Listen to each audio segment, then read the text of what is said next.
στα πλαίσια της δράσης, δημιουργώντας φιλίες, στο σχολείο, τρεις μεγάλοι σεφ, ο δάσκαλος της τρίτης τάξης, ο κύριος Δημήτρης, η κυρία Ανθούλα και ο κύριος Νεκτάριος, σκέφτηκαν τον πιο γλυκό τρόπο για να δημιουργήσουν φιλίες ανάμεσα σε όλα τα παιδιά του σχολείου μας. Η Δευτέρα τάξη και η τρίτη τάξη θα κερνούσαν όλο το σχολείο κρέπες με γέμιση φιλίας. Τους μεγάλους σεφ βοήθησε και η δασκάλα της Δευτέρας τάξης, η κυρία Πόπη, και η δασκάλα των Αγγλικών, η κυρία Ιωάννα. Βλέπετε, έχω και άλλους βοηθούς. Πάμε, αρχίζουν τα γλέντια. Πήρα όλα τα καρβέλια, τα σταφύλια ποταμπέλια, τα 7 τα κατσικάκια και τα 3 γουρουνάκια.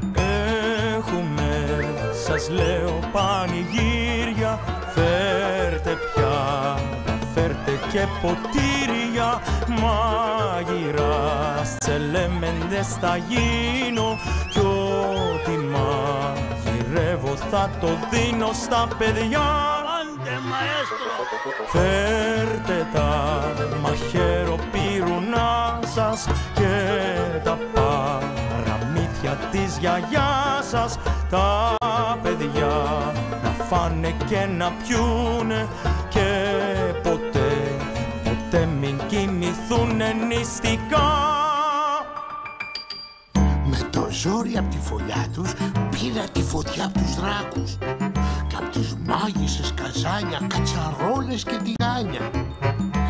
Έριξα τα υλικά μου και τα λατοπίπερά μου.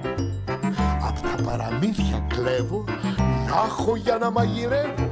Έχουμε, σας λέω, πανηγύρια, φέρτε πιάτα, φέρτε και ποτήρια, μάγειρας, τσελέμεντες θα γίνω κι ό,τι μαγειρεύω θα το δίνω στα παιδιά.